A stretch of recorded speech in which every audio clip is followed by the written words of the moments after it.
Ladies and gentlemen, how we doing? Listen, the King of Cringe, he's coming back. He is back. I love him or hate him.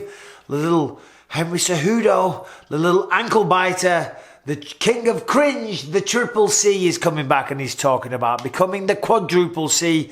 Of course he is. Henry Cejudo, the former flyweight champion, the former bantamweight champion, is very good. The former silver medalist in Olympic freestyle wrestling. He's talking about coming back. Last time we saw him, he beat Dominic Cruz. Prior to that, he beat TJ Dillashaw. He became the two-weight division champion, as I said, flyweight and bantamweight. And then he retired. And it seemed at the time like he was only doing that to try and get more money out of the UFC. It was like a negotiation tactic. But he actually left the USADA testing pool. Now, the point I'm doing this video is because after the weekend, Alexander Volkanovski won, right? Dominated Chang Sung-jung, the Korean zombie. Stopped him in the fourth round. Beautiful performance. Beautiful right hand. Sat him down. Herb Dean saw enough. Now that's got the juices flowing of one Henry Cejudo. He feels he can come back and he can beat Alexander Volkanovski and become Quadruple C. Now, he's talked about this for a long, long time. But is he really going to do that? Now, we know he's back in the USADA testing pool. So that is step number one.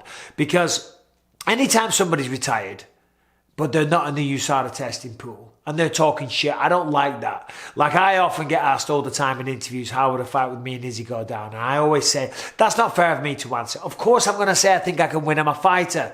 That's what we're meant to say. But it's just not fair, because I'm never going to have to test that. And I'm over here talking shit when I don't have to back it up. So for Cejudo, when he's doing that, it's the same thing. You're not even in the USADA testing pool. So stop undermining all these people, these men that go out there, put their health, their wealth, their body, their mind on the line, when you don't have to back it up, talking shit, getting online, tweeting, all the rest of it. It's weak if you're not willing to step back in there. Well, God bless him. Henry Cejudo has re-entered the USADA testing pool, and he's going to be coming back. Now, he's going to have to do 6 months, but who could he fight when he comes back?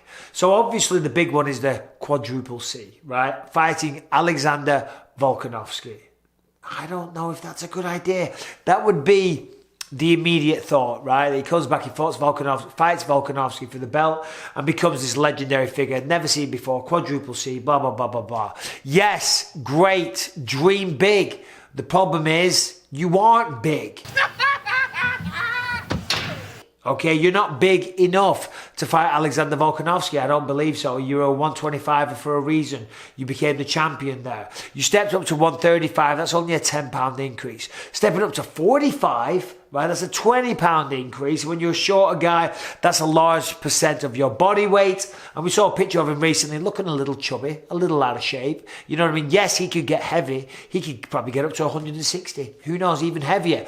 But is that your optimal weight? There's a reason why I picked 125. There's a reason why I went to 35, right? Making 125 was probably very hard. 35 was probably his natural weight. 45, things start to get, out of the desired weight, out of the optimal point, out of the where you're carrying extra weight, which is going to slow you down. It's going to ultimately make you weaker. In the short term, make you stronger, make you heavier. But as the fight progresses and you're getting tired and you're carrying all this extra weight around your midsection and whatnot, that becomes a pain in the ass. So going up against Volkanovski, I think Volkanovski will probably relish the idea of fighting Henry Cejudo. By the way, I'm not knocking Cejudo. I think he's incredible. I think what he's done is amazing, and he's obviously doing a great job coaching all those guys down in Phoenix, Arizona as well. So I'm not talking shit, but Alexander Volkanovski is the man. He's beaten Max Holloway twice, took out Korean Zombie in style, made it look easy. Prior to that, who was it? Brian Ortega. What a fight, what a performance. The man's incredible. Volkanovski's got a record of 23-1. I don't think Henry Cejudo would be the guy. Now, we have a champion on our hands in Aljamain Sterling at 135. Now, it looks like he's going to fight TJ Dillashaw. That is the correct fight to make. Yes, there's a potential that they do another fight with Piotr Yan. I don't think we need to see that. I think Aljamain Sterling deserves to have a different opponent, so therefore TJ Dillashaw's the man. But in the 6 months that Henry's going to have to do in the testing pool, that fight with TJ happens, and whoever wins it, TJ versus Aljamain Sterling, that should be who Henry Cejudo fights, in my humble opinion. That's the weight division that he left. Okay.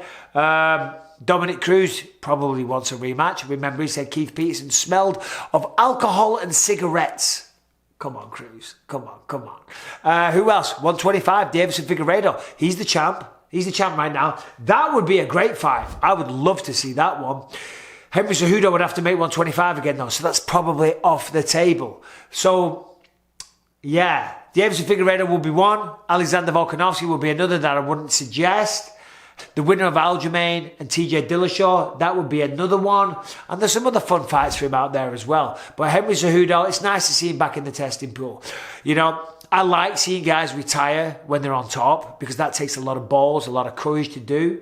But generally, they don't stay retired. The only person that ever did that was George St. Pierre. George St. Pierre retired as the welterweight on top. Then he came back, choked out me, bastard, and retired as a middleweight on top. God bless him. In fact, George was saying how fighters don't really retire from this sport.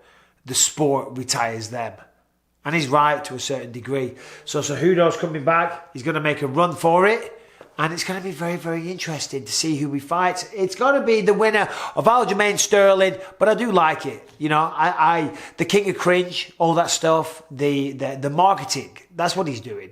And he knows he's a cringy bastard. He is a cringy bastard. I mean, the snake, smacking the snake down. I mean, that wasn't one of his best. The whole crown when Cejudo's wearing the crown that is very cringy. But guess what's even cringier? Is that somebody that I knew did a Zoom with him recently. Nothing to do with fight promotion. It was a private Zoom. They're doing the Zoom. And Cejudo has the crown on in the Zoom. And they're like, what the fuck is he doing? This isn't for public consumption. This is not an interview. It's not going to go on a website. We're just talking about some business. And then, yes, Henry Cejudo finds it very hard to let go of the character of the King of Cringe because he's doing Zooms with the crown on. Anyway, the main point of this is Alexander Volkanovski versus Henry Cejudo. I don't think so. I don't think that's the way to go. We're rhyming a lot, Cejudo. Yeah, I don't think that's the way to go. I think that's the fight that he wants. I think Alexander Volkanovski's talking about moving up to 155. Volkanovski's earned that right. I don't know if he's earned the right just yet to fight immediately for the belt at 155, but I wouldn't be mad if that did happen. Volkanovski, as I said, has been on an incredible return, incredible tear, pardon me, and Cejudo's coming back, looking to return.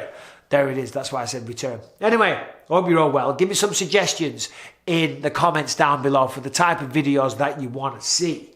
And I will oblige. Anyway, I hope you're all well. Subscribe and ring the bell, please, if you don't mind. Stay up to date with all the content that we've got coming out.